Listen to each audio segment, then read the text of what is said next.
Well, all right, y'all. All across the USC, Compton, Watts, Bay to LA. Pomona, California, from valley to valley, we represent that killer Cali. So if you keeping it real on your side of your town, you tune in to Gangsta Chronicles. Gangsta Chronicles, we gon' tell you how it goes. If I lie, my nose will grow like Pinocchio. We gon' tell you the truth and nothing but the truth. Gangsta Chronicles, this is not your average show. You're now tuned into the real MC8, Big James, and Big Steel. This is strictly from the streets. Hello. We represent the J's. So let me ask you this, man. You locked up, like I'm just picturing this, you in a 6 foot cell, right? You in a 6 foot cell, man. It's a camera that watching you every move from when you go to sleep to when you use the bathroom and everything else. Take us through how you got this done, man. Like, where did you get the saw from? You know, because we saw the documentary, of course, but I want to take everybody through this. Like, walk us through the whole plan, man. Yeah, like, you know, from the first time when I got caught trying to escape the first time and I was placed in solitary confinement, that determination was still there. So from that moment, I started being calculating on everything I did, you know, from my weight. You know, I wouldn't eat. You know, I wanted to be slim as possible so that I could squeeze through different things. You know, I didn't read books and none of that shit. I didn't, you know, play games. Everything I did was just pretty much observing and trying to figure out how I can beat the system and escape. So it pretty much became habitual to where everything I did was geared toward that. You know what I'm saying? I just sit back and listen to how police walk. So now I know, okay, that's such and such finna come up the tier. You know, from the way he walked, his steps, you know what I'm saying? I watch and see how long his strides are, you know? And so when I hear him take 30 steps, I can say, okay, his stride is a foot. So that means if he took 30 steps, he's 30 feet away. You know what I'm saying? It did just different things like that. And it just became habitual where I got into like a zone and the thing was just pretty much geared toward getting the hell out of jail, breaking out. Yeah, so how did you break out though? Just like how the documentary said, you know, I had a hacksaw blade. Well, you got to remember, we talking for the people who might not have seen the documentary. Well, you know, the people can read that book too, Chasin Freedom, and learn a whole lot, you know, pretty much details about my whole life. But to give them something here, you know, I had a hacksaw blade smuggled inside of a book, in the cover of a book, had it sent to another prisoner. It was a book I knew the prisoner wasn't going to read because he was in the urban novels. So I was like the only person on that range. Right there. Exactly. Mm-hmm. So, you know, it was intentionally to send books to this other prisoner. He didn't know where they came from. He just received books. And inside that intellectual book was where I had the saw blade. Concealed inside the cover, hardback. And I knew eventually that book would come to me because don't nobody on the range read these type of books. Oh, wow. So you just planned the whole thing out. So you said this book, when you ordered the book initially, you knew it was going to come back around to you. Exactly. Because if it would have came to you off the rip, they'd have knew this dude was an escape risk. Exactly. Yeah, so we got to check this out right here. Exactly. Everything that was coming to me was going straight to the superintendent, and he was on everything, you know, with combing through it finally and thoroughly inspected. Might not even get it because a lot of things I weren't allowed to have anyway. In a hardback book, I wouldn't have been able to get that. So, you know what I'm saying? It took me a while to figure out how I was going to get it, and I figured, okay, that was the avenue right there. And I cut a hole in the ceiling behind the camera and was able to squeeze up there and chisel my way through another little barrier. Got up into an attic where the exhaust vents and all that, the ventilation system was. So how did you just figured out that you knew where these spots was, or you was just, fuck it, I'm just gonna cut and climb and see where the next level I get to? To a degree, that was it, but at the same time, based on when I was in the previous solitary confinement after the first escape, I used to hear like noise, right? I lay up in the cell and I hear noise like that wasn't coming from solitary confinement. It wasn't coming from that little maximum security wing. It was traveling from somewhere. So just hearing that noise, it's like, man, there's something, you know, the ventilation system. So what I started doing is I would just read as much as I can about like ventilation systems. Like since I was little, I used to ask myself questions like, what's the purpose of that? Right. So inside this cell, we had like the exhaust vents. And you got two of them, one that blows air and one that doesn't. I don't know shit about this, but I'm asking myself, what's the purpose of that? And I just start reading. I would get like, you know, how the newspapers come through and they got the home section. Mm-hmm. And I would notice that every house got this vent.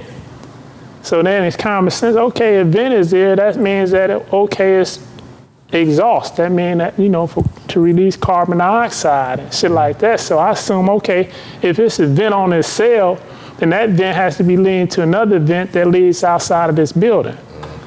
You know what I'm saying? Mm-hmm. And so I was right about that. You know what I'm saying? So I knew that, you know what I'm saying, at any building there's an exhaust. You know what I'm saying? Because if there's not an exhaust, we all would die in here. You know what I'm saying? Mm-hmm. Now, what would I encounter at that exhaust? I didn't know. That was just a chance I was willing to take. You know, and hopefully that, you know, I encounter something that I can cut through, kick through, or whatever. Mm-hmm. Or even if I would have got there and couldn't get through it, if I would have had access to the outside to where I could have probably made a fishing line and fished something else in from somebody else. So yeah, I didn't exactly know what was up there, Aid. I just was pretty much going off a, you know, assumption, you know, calculate, and I would just listen to all the movement that was going on inside the jail, and you know, try to size the buildings up and try to make an estimate of what's over here, what's over there, and shit like that. And pretty much I had, my estimation came out to be right. You know, I summed it all up correctly. And so. You did all this without help? Yeah, without help. That's fucking determination. Yeah, that's not just determination, that's genius too, because you also thought of your ride too. So let's go on to the female. We ain't got to bring her name up or nothing like that. We good. Yeah, let's go into the female, man. Next you ask your female accomplice, man. Not accomplice, so to speak. Yeah. So you pretty much had to have you a ride when you got up out of there. And she had to be on time and be there waiting, or you could have got caught. Like you said, people caught you smoking cigarettes before. Yeah. How did that all come about? Like you said, I knew that I had to get away quickly, that I needed a getaway driver. And I didn't want anybody who was connected to me. You know what I'm saying? Because at that time, that was my first time in the feds. And you hear it in the streets, you hear the rumors about when the feds get you, you know, they watching you, they watching everybody, they know everything, everybody phone tap. So to be cautious, I kind of assumed that. So I didn't want to bring anybody that I knew in. And at the same time, I wanted somebody who couldn't leave a trail back to where I would be, or who I was, or whatever. So it was a guy in the cell next to me. First, what I did is I jimmy rigged the phone inside my cell, because at the place we couldn't come out. So in the walls they had these little phones. It's like speaker phones, and we would make calls on them. You know, we would get a little calling card, prepaid calling card, and the prison, you might pay $10 and they give you 20 minutes of phone time or whatever. And we would talk on them, but it wasn't no receiver. It was just all speaker. So I broke into the phone, rigged it to where all my calls was going through the prison's direct line. So I was making outside calls. on Man, their he was like a expense real in life line. ghetto mad scientist, huh? Yeah, they used to call me MacGyver in there. 'cause I This just- my guy. It's like, So all kind of shit. Techniques. let's just get this straight, audience. This man, Jimmy rigged the phone inside the jail cell. Was you able to make free phone calls? Yeah, it was free. Everything was free. So he was making free phone calls. He's in there chopping up, and you macked the baby girl. Yeah, it was a dude in the cell next to me. It's like, cause you can hear, like the person in the cell next to me can hear my conversations because they speakerphones, and in this part of the wall is hollow. So you just in your cell, I can hear what you talking about on the phone. So this guy, he knew I was, getting free calls because I constantly calling. I would just call all day, just be calling, right? And so I used to make calls for him. I would like call his girl or his people, and he would be at his phone and he would like scream through because you could still hear it like, you know what I'm saying? So anyway, it was a girl that he had met in the classifieds or whatever, and he gave me the number. So at the time, I wasn't really into none of that right there. My whole thing was just breaking out, escaping. I wasn't into passing no time with no broads and nothing. I wasn't even writing my own people, you know what I'm saying? I wasn't leaving no trail, no contacts, and none of that. So, but it clicked to me like, where's she from? She around here? Okay, that might be a potential ride, and somebody that's not connected to me, So I took the number, started talking to her, got close with her, and she picked me up from the prison when I broke out.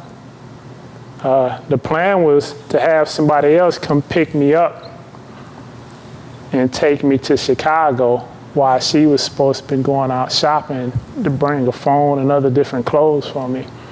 But it didn't happen that You way. was gonna leave her right there so she don't know where Yeah. you're going, no nothing. Exactly. So you kill that, so this the farthest they can go. Exactly. With the trail on you. Man, that's Exactly. like some real shit right there. Yeah. Yeah, real clever shit. And let me go back to something. This is off the subject because this always interested me, man. So it was a woman in the classified just looking for dudes in the prison. Yeah, I don't know if she was just looking for dudes in prison, but she was looking for dudes, I guess, She probably was going through something in her life and, needed some type. Women do that shit. Yeah. Yeah, I know. Niggas in jail and shit. Yeah, I know. I got a brother-in-law that's locked up, and he get all kind of letters to the house from women and all this stuff. And he call him my The wife. thing was, the bigger she is, the more she'll pay. So It was fake good. So let me ask you this, man. So this woman pretty much fell in love with you.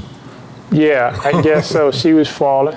She was falling head over heels for me. I mean, but shit, when you got to manipulate the scene, man, that's what you got to do. I mean, fuck it, it ain't meant to motherfucking, hurt nobody or whatever. But shit, it's just a part of the plan. Yeah, but even still addressing that at the same time, be honest with you, sometimes when you in that cell and you start connecting with people like that, you will start growing feelings yourself.